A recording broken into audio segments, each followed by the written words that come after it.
ഒരു വക്കീലിന്റെ കഥാപാത്രമായപ്പോഴും ആ ഒരു അവസാനം പറയുന്ന ഡയലോഗുണ്ട്, ഞാൻ പറയുന്നില്ല.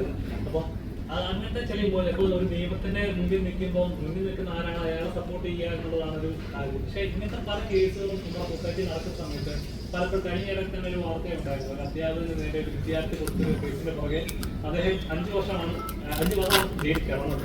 പക്ഷെ പിന്നീട് ഇറങ്ങിയപ്പോൾ പോലും ആ ജയിലിൽ നിന്ന് ഇറങ്ങിയെന്നുള്ള ഒരു കാരണം ആ കുറ്റം ചെയ്തു എന്ന് തന്നെയാണ് ആളുകൾ തെറ്റിദ്ധരിക്കപ്പെടുന്നത്. ശരിക്കും നമ്മുടെ നിയമവ്യവസ്ഥയിൽ ഉണ്ടാകുന്ന ഒരു ഒരുപാട് തെറ്റിദ്ധാരണപ്പെട്ടിട്ട് ഒരുപാട് വ്യക്തികൾ അനുഭവിക്കപ്പെടുന്നുണ്ട്. ഇങ്ങനെ ഒരു കഥ കേട്ടപ്പോൾ തന്നെ മനസ്സിൽ തോന്നിയിട്ടുണ്ട്. അല്ല, നല്ല ചോദ്യമാണ്, വളരെ കറക്റ്റാണ്. കാരണം നമ്മുടെ നിയമ സംവിധാനം എന്ന് പറയുമ്പോൾ ഒരു രാത്രി കൊണ്ട് ഒരു പകൽ കൊണ്ട് മാറ്റിയെടുക്കാൻ കഴിയില്ല. പക്ഷേ ഇതേപോലുള്ള ചിന്തകൾ സമൂഹത്തിൽ നമ്മൾ ഇടുകയാണ്. നിങ്ങൾ ഈ സിനിമ കണ്ട് ആസ്വദിച്ചിട്ടുണ്ടെന്ന് പറയുമ്പോൾ, സന്തോഷിച്ചിട്ടുണ്ടെന്ന് പറയുമ്പോൾ, ഇതില് വ്യക്തിപരമായി അല്പം നൊമ്പരമുള്ള ഒരാളുണ്ട്. ഈ കൂട്ടത്തിൽ ഞങ്ങളെല്ലാവരും സന്തോഷിക്കുകയാണ്. സംവിധായകൻ സേതുവിന്റെ സ്വന്തം അനുഭവ കഥ ഇതിനകത്തുണ്ട്, അദ്ദേഹത്തിന്റെ നൊമ്പരങ്ങളും കൂടെ ഇതിനകത്തുണ്ട്. ആ വേദനയിൽ ഉൾക്കൊണ്ട് എഴുതിയ ഒരു കഥയാണ്. അപ്പൊ യഥാർത്ഥത്തിൽ അക്ഷരങ്ങളില് അല്പ രക്തവും കാണാൻ കഴിയും. അത്രത്തോളം വേദനിച്ചിട്ടുള്ള ഒരു മനുഷ്യനാണ്. അദ്ദേഹത്തിന്റെ കുടുംബാംഗങ്ങളുമായിട്ട് ഞാൻ സംസാരിച്ചപ്പോൾ ആ സമയത്ത് അവരെല്ലാവരും അനുഭവിച്ച വേദന, വിഷമമെല്ലാം എന്നോട് പറയുകയുണ്ടായി. അപ്പോ ആ വിഷമത്തിൽ ഉൾക്കൊണ്ടാണ് അദ്ദേഹം ഈ തിരക്കഥ എഴുതിയത്. അപ്പൊ അതുകൊണ്ട് ജീവിതഗന്ധിയായിട്ടുള്ള ഒരു കഥയാണ്. നിയമത്തില് യഥാർത്ഥത്തിൽ ആര് തെറ്റ് ചെയ്തിട്ടുണ്ട് അവർ ശിക്ഷിക്കപ്പെടണം. അല്ലാതെ നമുക്ക് കേട്ടിട്ട് ഉടനെ അത് ഇയാളായിരിക്കും, അത് അയാളായിരിക്കും എന്ന് പറഞ്ഞ് നമ്മൾ പ്രതിക്കൂട്ടിൽ നിർത്തരുത് എന്നുള്ള ഒരു കാര്യമാണ് നമ്മൾ പറഞ്ഞു വെച്ചിട്ടുള്ളത്. അപ്പൊ നിയമത്തിന്റെ കാര്യത്തിൽ ഇതേപോലുള്ള കാര്യത്തിലൊക്കെ നമ്മൾ കുറെ ചിന്തകൾ, കാലത്തിന് അനുസരിച്ചുള്ള കുറെ മാറ്റങ്ങൾ നമ്മുടെ നിയമത്തിൽ വരണം എന്നുള്ള ഒരു ചർച്ചയ്ക്ക് തുടക്കം കുറിച്ചതാണ് ഈ ചോദ്യം. ഇതേപോലുള്ള ചോദ്യങ്ങൾ ഉയർന്നാൽ ആഭ്യന്തര കുറ്റവാളി അതിന്റെ ആ ലക്ഷ്യത്തിലെത്തിയെന്ന് നമുക്ക് സന്തോഷിക്കാം. ശരിക്കും ഇത് തിയേറ്ററിൽ ഇരുന്ന് കാണുമ്പോൾ പല ഡയലോഗ്സിന് കിട്ടുന്ന കയ്യടിയാണ് ഈ സിനിമയുടെ ഒരു പ്രസക്തി, ഈ സമയത്തെ സിനിമയുടെ ഒരു പ്രസക്തി ഞങ്ങൾക്ക് മനസ്സിലായത്. അത് ശരിക്കും എനിക്കൊന്ന് സേതു പേഴ്സണലി കളക്ട് ചെയ്തിട്ടുള്ള ഒരുപാട് അനുഭവങ്ങളിനെ റെപ്രസെന്റ് ചെയ്ത് എഴുതിയ ഡയലോഗ്സിന്റെയും കൂടെ ഒരു പ്രത്യേകതയായിരിക്കും അത്.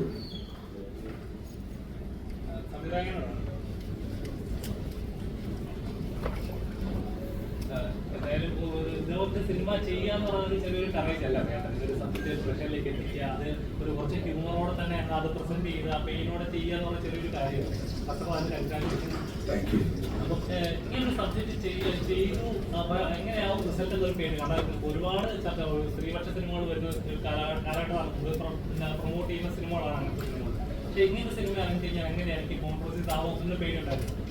ഇല്ല, കോൺട്രവേഴ്സി ആവോ എന്നൊരു പേടി ഒരിക്കലും ഉണ്ടായിട്ടില്ല. പക്ഷെ ഇത് ചർച്ച ചെയ്യപ്പെടും എന്നുള്ള ഒരു ധൈര്യം ഉണ്ടായിരുന്നു.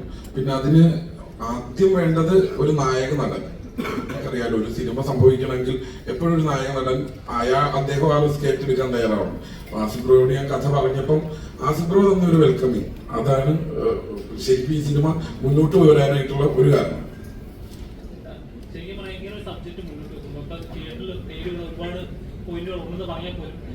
എനിക്ക് പേഴ്സണൽ തോന്നിയത് നിയമമായാലും നിയമപാലകരായാലും നിയമം നടത്തുന്നവരായാലും ശരി, അത് ഈക്വൽ ആയിരിക്കണം. അതായത് രണ്ട് ആണെന്ന പെണ്ണെന്ന വ്യത്യാസം ഉണ്ടാവാതെ അതിപ്പോൾ കാരണമാണ് ഒരു കേസ് കൊടുത്താൽ പോലും അതിന്റെ കാരണവസ്ഥ എന്ന് പറഞ്ഞാൽ നമ്മൾ അതിന് പുറകെ നടത്തുന്നുണ്ടാവുന്ന നമുക്ക് ഫിനാൻഷ്യലായാലും നമ്മുടെ ജോലിയായാലും കുടുംബമായാലും ഒരുപാട് ബാധിക്കപ്പെടുന്നുണ്ട്. അതാരും അറിയപ്പെടുന്നില്ല.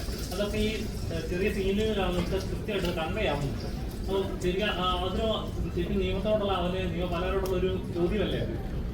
അല്ല, ശരിക്കും പറഞ്ഞതിനകത്ത് എനിക്ക് തോന്നിയൊരു കാര്യം, ഒരാള് ഏറ്റവും സങ്കീർണമായിട്ടുള്ള ഒരു മാനസികാവസ്ഥയെ കൂടെ കടന്നു പോവുക എന്ന് പറയുന്നത് ഒരു കുറ്റം അയാളുടെ പേരിൽ ആരോപിക്കപ്പെടുന്ന സമയത്ത് അത് അയാൾ ചെയ്തിട്ടില്ല എന്ന് തെളിയിക്കുന്നത് വരെ അയാളുടെ ഒരു മാനസികാവസ്ഥ ഉണ്ടല്ലോ.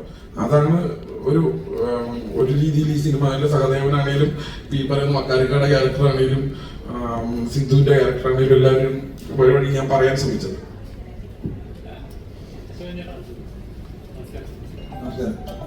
ചേട്ടന്റെ കഥാപാത്രമായാലും നമുക്ക് ഒരുപാട് റിലേറ്റ് ചെയ്യും. നമ്മൾ വാർത്തകളൊക്കെ ഒരുപാട് ഇങ്ങനെ വായിച്ചിട്ടുണ്ട്, ഇൻസിഡൻസ് ഒക്കെ വായിച്ചിട്ടുണ്ട്. ശരിക്കും നമുക്കും വിഷമം തോന്നും. ഇങ്ങനൊരു അത്ര നാളും പോറ്റി വളർത്തി വരുന്നത് നമ്മളെ ഉപേക്ഷിക്കുമ്പോൾ ചെയ്യുന്നതൊക്കെ നമുക്ക് മനസ്സിലാവും.